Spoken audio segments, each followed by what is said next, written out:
할렐루야. 좋으신 하나님을 찬양합니다. 영광 감사 올려드립니다. 3월 둘째 주일 말씀 묵상입니다.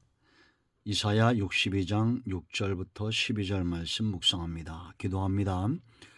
하나님께 영광과 감사와 찬송을 온전히 올려드립니다. 하나님을 사랑하며 예배합니다.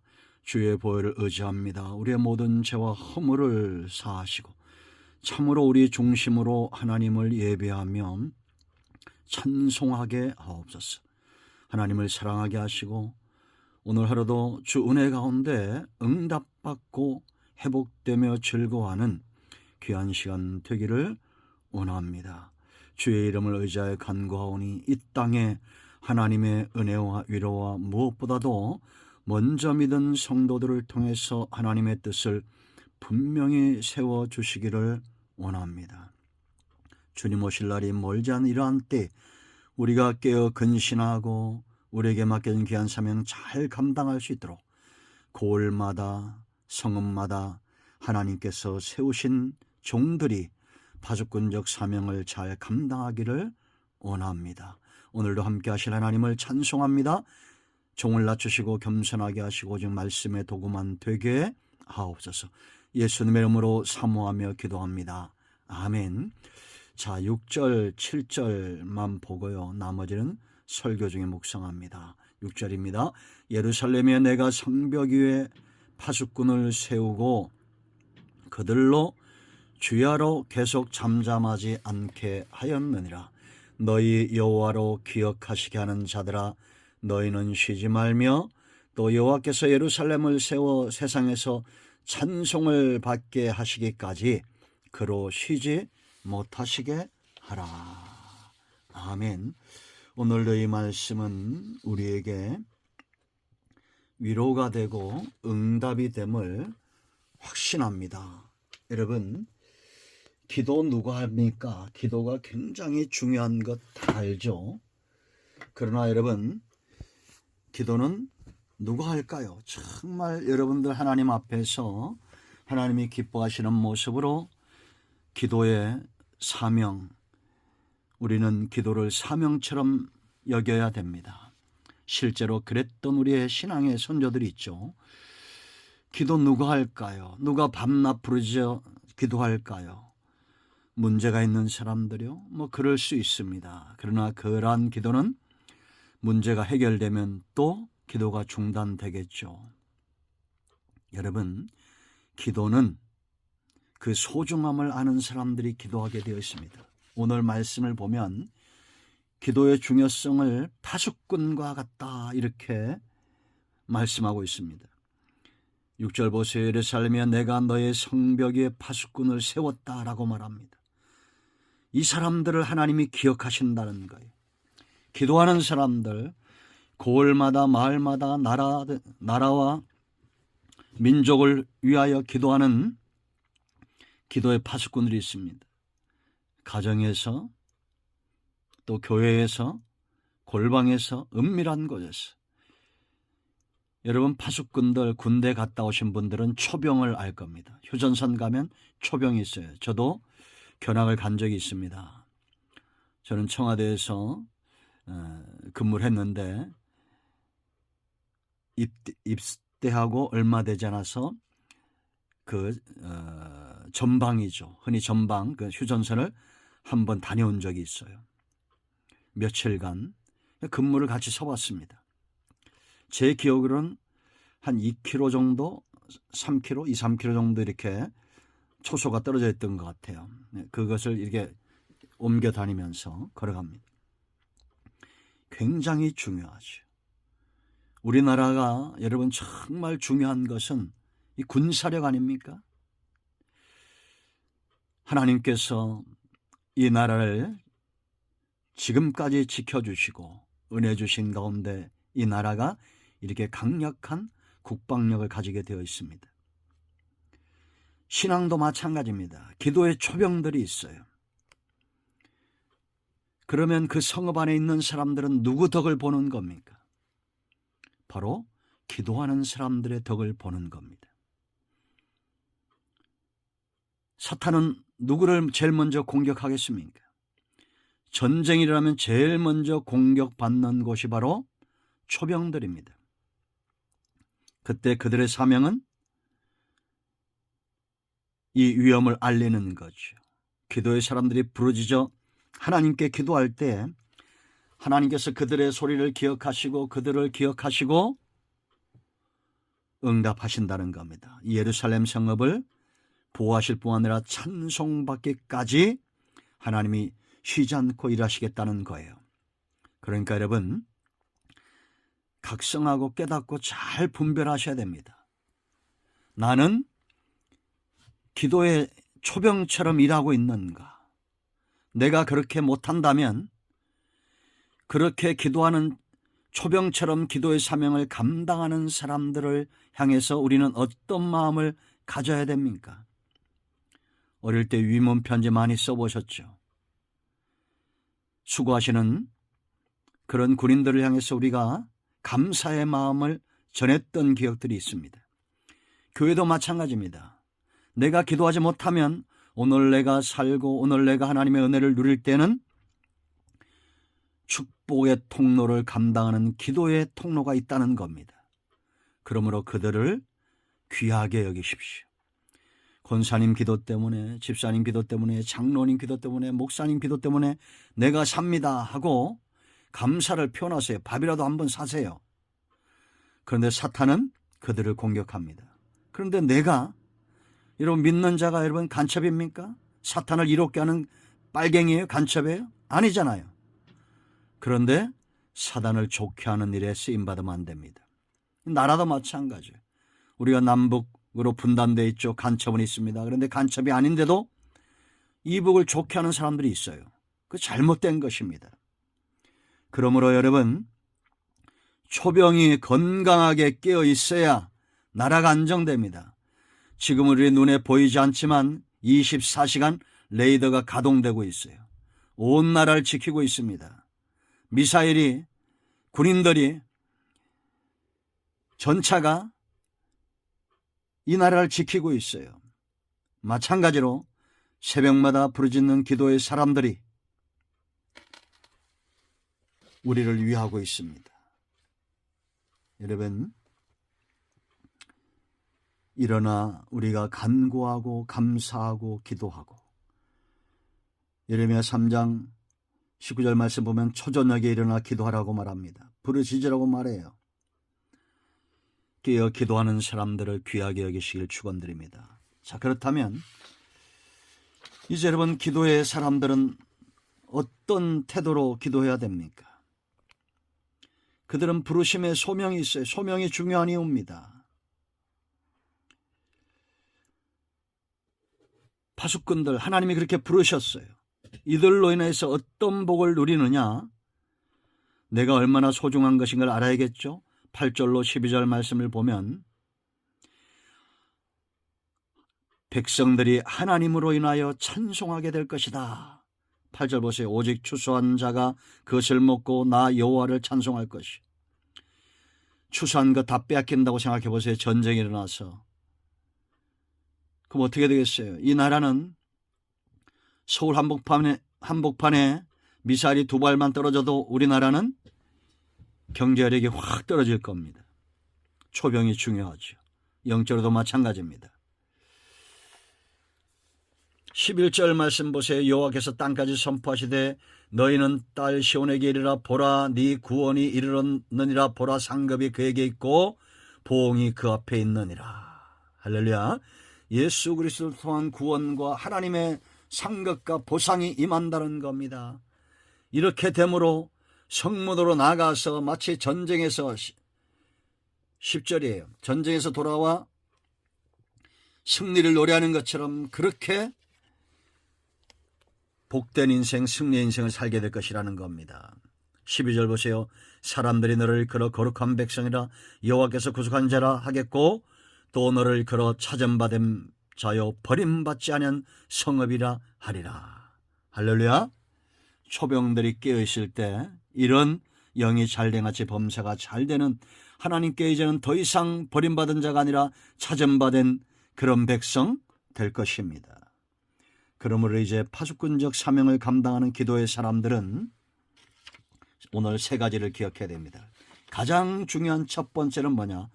파수꾼에게서 가장 중요한 첫 번째, 바로 자기 자리입니다. 6절 보세요. 예루살렘이여 내가 너의 성벽이여 그랬습니다. 파수꾼을 세웠다. 내가 지켜야 될 자리가 있어요. 이 자리 때문에 하나님이 나를 부르신 겁니다. 나를 목사 삼고 장로 삼고 권사 삼고 집사 삼고 그거 그냥 홀로 이름만 직분으로 준 게 아닙니다. 자리가 있어요. 내가 감당해야 될 사역의 몫이 있어요.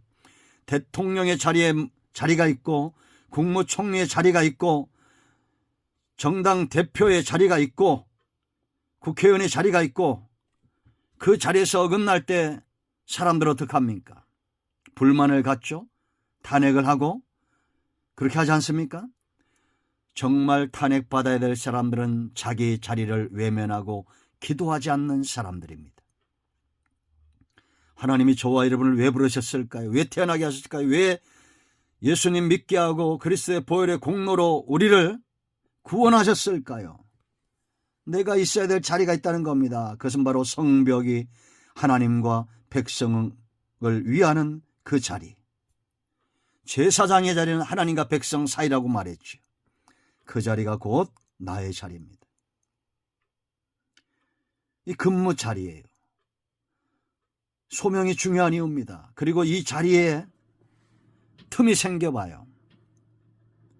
그 자리를 지키지 않아 봐요. 하나님이 어디에다 지원 사익을 주고 어디에다가 도움을 주겠습니까?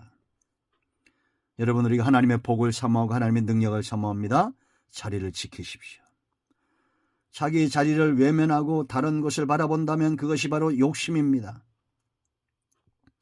하나님께서 능력을 주시고 함께 하시는 그 자리에 내가 있어야 됩니다. 형제여 당신의 자리에 풀이 자라고 있습니다. 이는 아프리카 성도들이 그들의 형제가 시험 들거나 어려움에 처해서 기도의 자리를 비울 때 권하는 말씀입니다. 그들은 나무 하나를 정해놓고 그 나무를 붙들고 기도한다는 겁니다. 그 자리에 얼마나 오래 앉아 있었는지 풀이 자라지 않아요. 야고보 사도처럼 낙타무릎이 된 겁니다. 우리 신앙의 선조들은 기도하는 사람들이었습니다. 그들의 방석에 구멍이 나고 교회 마룻바닥에 흔적을 남기면서 자기 자리에 앉아 흔적을 남겼던 그런 신앙의 선조들이 있었습니다. 여러분은 어떤 자리를 만들고 있습니까? 여러분의 자리에 풀이 나지 않게 하십시오. 내 가정, 내 교회, 내 나라, 내 일터, 내가 있어야 될 자리에서 하나님의 도우심을 바라고 기도해야 됩니다. 자, 그리고 두 번째 기억해야 될 것이 졸지 말아야 됩니다. 초병은 깨어 있어야 됩니다. 주야로 부르지라고 했어요. 주야로. 그들로 하여금 주야로 계속 잠잠하지 않게 하였느니라. 여러분, 휴전선의 초병이 잠들어 봐요. 그럼 잠들면 어떻게 됩니까? 그곳은 약한 곳이 됩니다. 아무리 철책으로, 미사일로, 탱크로, 기관총으로 중무장을 하고 있어도 졸면 어떻게 됩니까? 위험한 겁니다. 그 자리가 구멍이 생기는 거예요. 그러므로 여러분, 백성은 다 졸아도 평안히 잠을 자도 초병은 잠들 수 없습니다. 오늘 평안히 잠을 자는 이유는, 저와 여러분이 평안히 잠을 자는 이유는 누군가 깨어 하나님 앞에서 백성을 가슴과 어깨에 메고 기도하기 때문입니다. 여러분, 미사일 기지들이 있죠. 잠들어 봐요. 북한이 지금 우리나라를 향해서, 저 중국이 우리나라를 향해서, 러시아나 일본이 우리나라를 향해서 미사일들을 다 배치해 놓고 있습니다. 그러니까 저런 나라들은, 우리의 적이 되는 나라들은 우리나라가 미사일을 개발하거나 전투기를 개발하거나 이런 미사일을 배치하면 싫어합니다. 근데 아무것도 모르는 백성들은 내 집을 지켜주는 방어 시스템을 설치하는 것에 대해서 반대하는 사람들은 미련하고 무지한 겁니다. 나라가 안정되고 여러분의 삶과 생명이 보존되려면 아직 임하지 않은 하나님의 나라, 불완전한 하나님의 나라, 세상 나라에서는 이런 보호가 필요합니다. 하나님이 왜 복을 주시겠어요? 너희 스스로를 지키고 강하게 일어나라는 겁니다. 아무것도 준비하고 있지 않은데, 태평하게 있는데 이런 사람들이 삶 또한 여러분 영적으로 강건하겠습니까? 아닙니다. 영이 잘된 사람은 범사에도 잘 되는데 범사도 열심과 노력으로 살아낸다는 거예요. 그러니 방어 시스템이 얼마나 중요합니까? 우리나라가 불과 6.25 끝나고 수십 년 만에 소청한 자로 못 만들던 나라가 방산, 탱크나 총이나 전투기까지 수출하는 그런 나라, 전 세계에서 5손가락 안에 드는 나라가 되었어요. 하나님께서 복을 주셨기 때문입니다. 이제는 일본이 두려워할 만한 K-22 전투기를 만들어내는 그런 나라가 되었습니다. 이런 부르짖는 자는 졸지 말아야 됩니다. 변명할 수 없습니다. 이들의 소명은 부르짖는 거예요. 미사일 기지에서 버튼을 눌러 상부에 보고하듯이 가장 중요한 소명은 적을 찾아내서 진멸하는 것이 아니라 부르짖는 겁니다. 기도하는 자의 소명은 부르짖는 거예요. 하나님께 나아가서 부르짖는 겁니다. 졸고 있다면 그 자리에 없는 것과 같아요. 교회는 출입하지만 없는 것 같은 인생, 그런 인생 살지 마세요. 여러분의 가정에 초병이 되십시오. 이 교회의 초병이 되시고 섬기는 제단마다 초병이 되시고 나라 민족을 위해서 바울 사도가 데살로니가 교회를 향해서 권면했던 것처럼 쉬지 말고 기도해야 됩니다. 그럴 때 하나님은 일하시게 되어 있습니다. 깨어 근신하고 졸지 않기를 스스로 나 자신을 쳐서 복종시키고 기도의 자리에 나오시 바랍니다. 자, 세 번째 중요한 것, 영광을 원하시는 하나님이에요. 여러분, 우리가 하나님의 영광을 위하는 삶을 살고자 하죠. 초병은 자신의 영광을 위하여 일하지 않습니다. 그리고 이 초병이, 파수꾼이 영광을 얻으려면 성벽이 견고해야 됩니다. 나라가 견고해야 됩니다. 하나님께서 영광을 얻는 방법이 있어요. 그것은 하나님의 나라가 견고하게 세워져야 됩니다. 자, 7절 보세요. 또 여호와께서 예루살렘을 세워, 그 다음이 중요합니다. 세상에서 찬송을 받게 하시기까지 그러시지 못하시게 하라. 예루살렘이 세워져서 찬송을 받으면, 이 나라가 강성하면 하나님의 영광이 드러납니다. 나라가 강성하면 곧 백성이 영광을 받고 그 나라 왕이 영광을 얻는 것입니다. 그러나 나라가 패망해 보세요. 백성의 영광이 어디 있습니까? 왕의 영광은 땅에 떨어집니다. 마찬가지입니다. 동일하게 하나님이 영광을 받으시려면 하나님의 나라가 견고해야 됩니다. 나라는 곧 누굽니까? 백성입니다. 백성이 곧 나라 아닙니까? 하나님의 나라 백성인 저와 여러분이 하나님이 기뻐하는 모습으로 세워져야, 오늘날 영적인 예루살렘 백성인 저와 여러분이 하나님이 기뻐하는 모습으로 세워져야 하나님이 영광을 받으시는 겁니다. 그게 바로 8절로 12절까지 세워진 백성들의 모습이에요. 우리가 수고한 대로 먹고 풍성하여 하나님의 영광을 드러내고, 승리한 자로, 예수 그리스도를 힘입어 승리한 자로 하늘의 상급과 보상을 맛보며 길거리로 나아가 승리의 복음을 전하고, 이제는 버림받은 백성이 아니라 하나님께 찾음받은 백성, 하나님과의 관계를 회복된 백성, 이런 백성들이 일어날 때 세상은 교회를 칭찬할 겁니다. 예수 믿는 사람들이 정말 다르구나라고 칭찬할 거예요. 지금 이 나라는 어떻습니까? 세상 사람들이 강화문 내거리로 저 여의도로 나간 사람들을 칭찬합니까? 교회가 다르다고 말합니까? 하나님의 영광을 드러냅니까? 우리가 이리의 방법으로 하나님을 섬길 수 없어요. 여러분, 역사는 새벽에 이루어집니다. 하나님이 기뻐하는 삶을 살아내는 저와 여러분이 되어야 됩니다. 여러분, 이 시대가 이런 모습을 갖고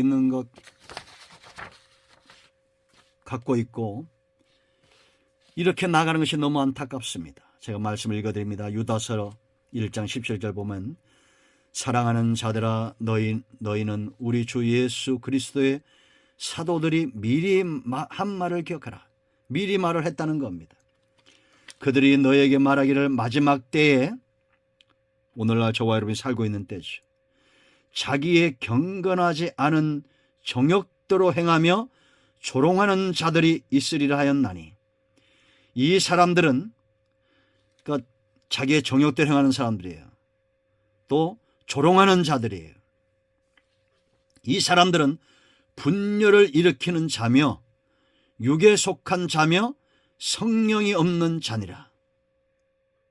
사랑하는 자들아, 너희는 너희의 지극히 거룩한 믿음 위에 자신을 세우며 성령으로 기도하며 하나님의 사랑 안에서 자신을 지키며 영생에 이르도록 우리 주 예수 그리스도의 긍휼을 기다리라.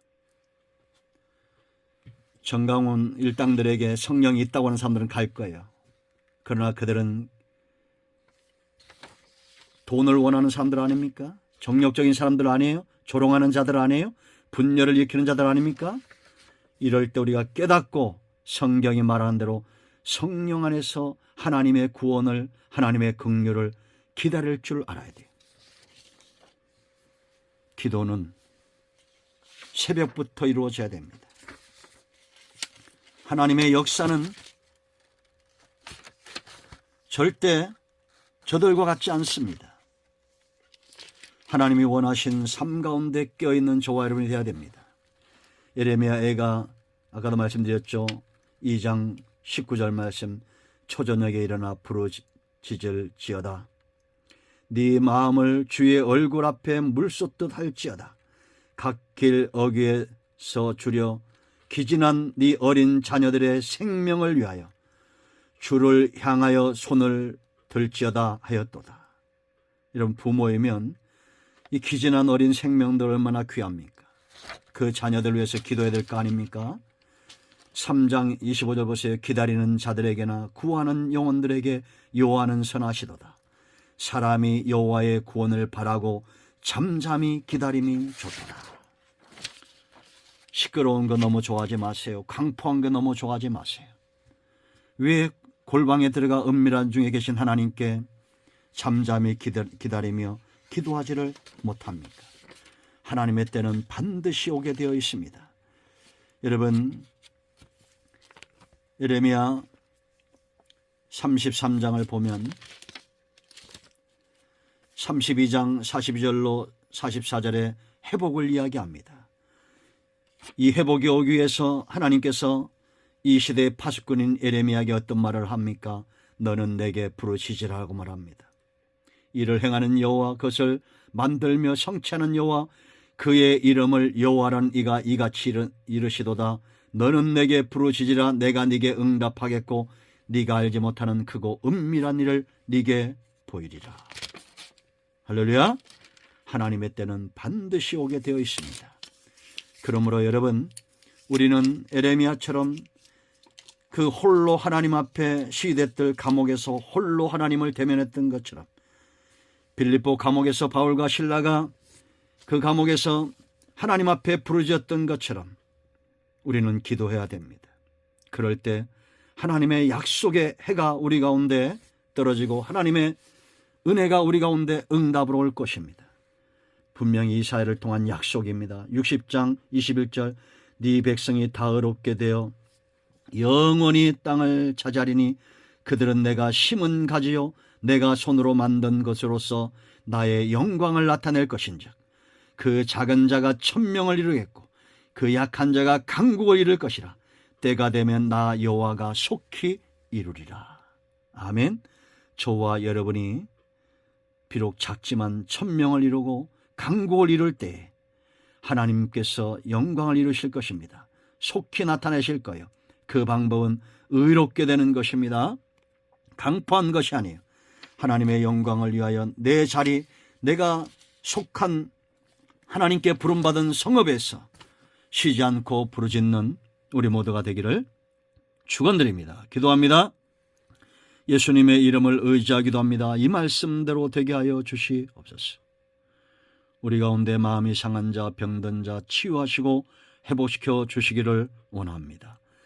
하나님의 나라가 강성하고 그 약한 자들이 천명을 이루고 강국이 되어 하나님의 영광을 드러내게 하옵소서. 마음이 상한 자, 병든 자 치유하시고 이 나라 이 민족 가운데 하나님의 나라가 견고히 세워지기를 원합니다.